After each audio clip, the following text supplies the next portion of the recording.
Good morning.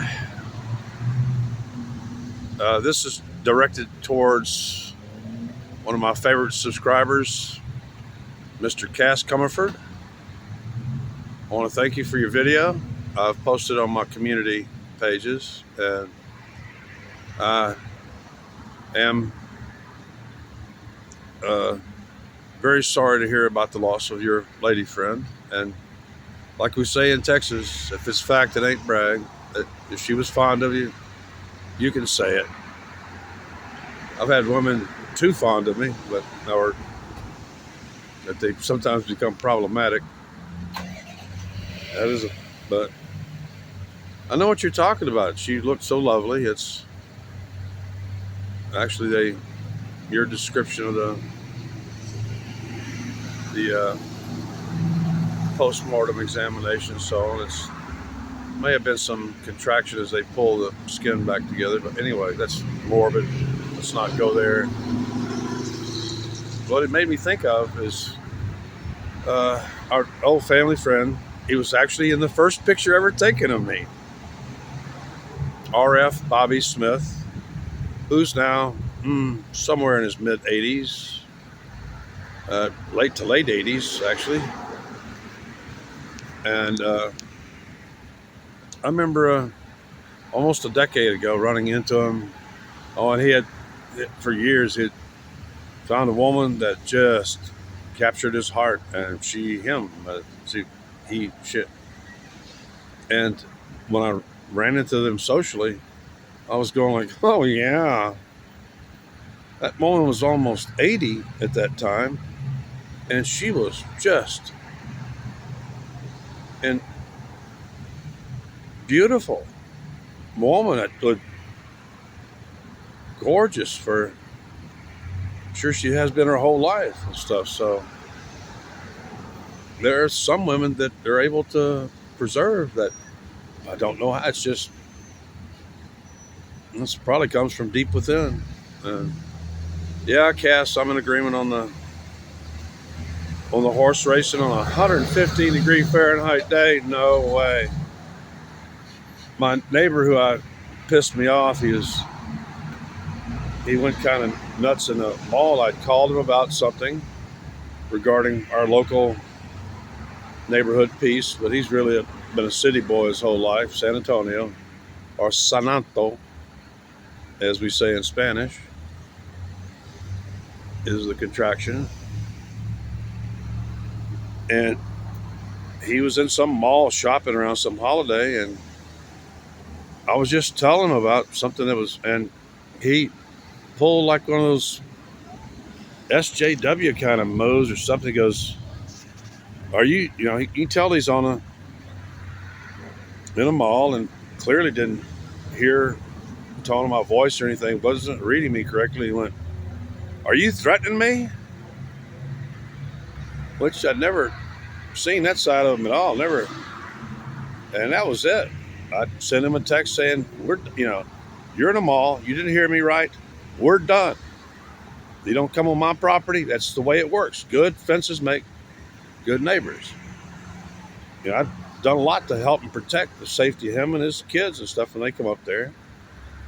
And actually he inherited that property. He's a plumber, but he's also, has net worth into the millions. But my point was that my neighbor, E.J. Moser, also part of the Pivonka Shoppy family complex, he used to keep because he could afford them. He had a foal one year, Cass Cumerford. I want to tell you about a thing of beauty.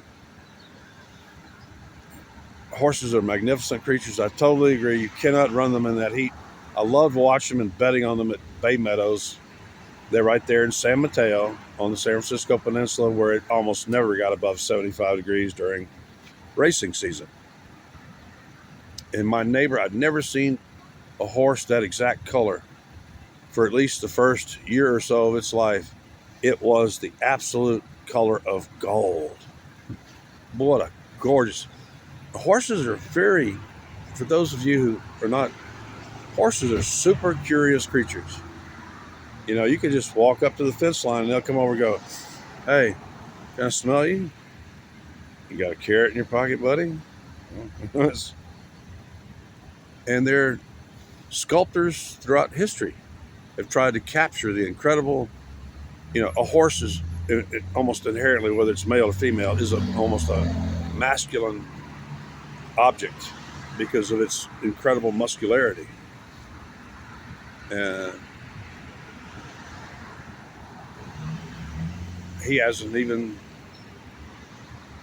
one of the, I was telling Cass about how I've noticed I agree with him because on a hot day, they would go down to the pond and get them a good gut full of water and then find some live oak tree. It's got those huge 80-foot crowns and get up there and just chill out. And horses almost never lay down, but because it's hard for them to get back up. But they will lay down on a really hot day, and because under a live oak tree, that ground is cool. They got that steady moisture being pumped out to the stoma at the bottom of every leaf. It can be up to 10 degrees cooler under the shade of a 300-year-old Texas live oak. I'm sitting under a little young live oak right now, and it's probably the coldest spot, one of the coldest spots in town. So I'm sorry to hear about the loss of your friend, Cass. And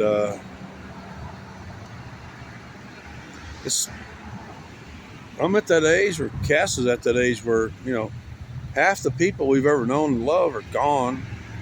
I continue to make new friends, but this Gen X, Y, and Z, they make and break connections rapidly.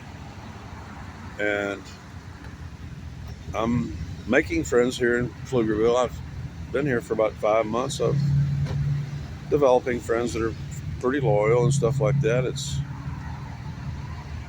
And I'm glad to be out of the combat zone. But yeah, it's Cass and another. You know, I was watching some of your videos last night. They were discussing how it's really a shame that, you know, they did a 7-hour makeup. That's their own 7-hour makeup job from head to toe on you, and that you looked wonderful. It was perfect for the part. And they were kind of politely, diplomatically upset that so much of what you did, what they captured on camera, ended up on the editing floor because that's what the cutter and the producer, I guess, wanted. You know, like you said, we're talking about those computer generated hands, horror hands and stuff. They're only showing for a little bit because they were too damn scary. It's, you know, that's one of the reasons I never got into films. Is sometimes you can do your best work and it ends up on the cutting room floor. Anyway, my best to Cass, Cumerford, all me mates in Straya, you know, because it's already Sunday. Oh gosh, it's Sunday night in Straya, mate. It's time to have a stubby. Oh, and Cass, I think I'm gonna have to lay off the coffee for a while. My morning cup kind of too much tannic acid. I want to live as long as Cass Cumerford. That means I watch. But you notice, like Cass, I still smoke. You know, we're finding out a lot of whether you're susceptible to lung cancer from smoking or other is genetic. Sodium, other than some of these new sodium compounds, genetic. Cholesterol, you have a cholesterol problem, it's genetic. I've lived off of cholesterol. You really need cholesterol if you want to study the makeup of the brain. So I was really weary yesterday because I was giving little micro lectures all over the place, including I'll finish with this. I waited patiently because I could tell when he picked up the ride that he was somewhere up in Round Rock. And he didn't move for about 3 or 4 minutes. And his name was Mohammed. So I decided when I get in the vehicle, I won't say anything. And as we're riding back to my home base here, base camp. Didn't really say a word, and he was really prepped.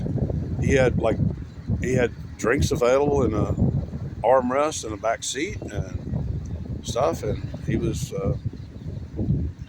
But there's a little tension between. He may not have been getting much work just because a lot of people are locally, the Christians, if they see the name Mohammed come up, they'll pay the $13 to cancel the trip until they get a name that doesn't sound Muslim. And I kept my mouth shut until I had him drop me off at the 7-Eleven so I could get my last cup of coffee for the day.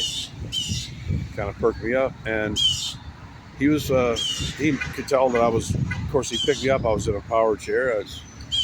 And he offered me an ibuprofen. And right then, the old man, the professor in me, went to work on him and reminded him of all the diseases that causes that he didn't even know. And when I talked about his manhood and stuff, he really listened.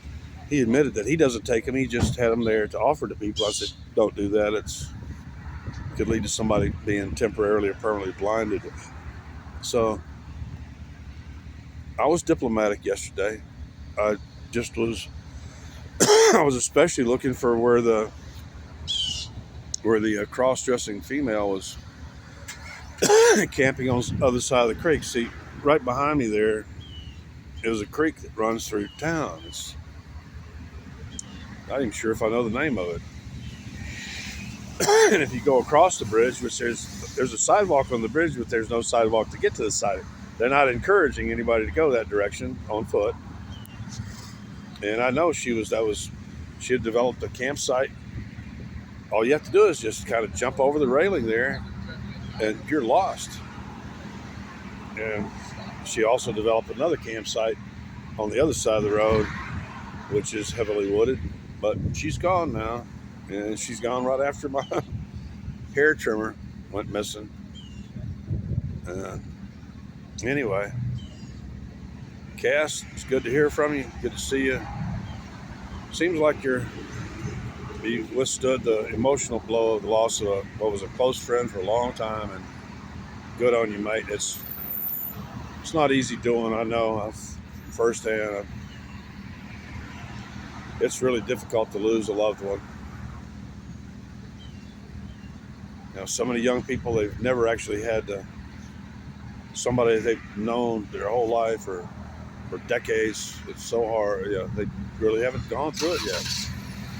Anyway, my best to everybody out there. And I think I need to put something in my stomach. I didn't react well to the tannic acid this morning. Pardon me. I'm a country person, really. I'm not used to, ever since I came to Austin. Actually, at first it was worse. Anybody close to, we develop a dry hack, a non-productive cough. Yeah, but it's going to be a lovely day, and I'm ready for the chill weather coming up. Anyway, and today I intend to devote more. I'm trying to pirate me a copy or get access to Cass Cumerford and Talk to Me. If y'all can get a hold of it, I recommend it based on what little I've seen. It's for especially the budget. It appears to have a very high production value, and there's something about the ending that I want to watch. It's piqued my curiosity. Y'all have a good day. My best to you and yours. God bless. Merry Christmas, everybody. Happy Hanukkah. Hanukkah lighting here in Pflugerville for the first time will be Monday. I will be going. It's on day 5, so I will attend. I'm gone.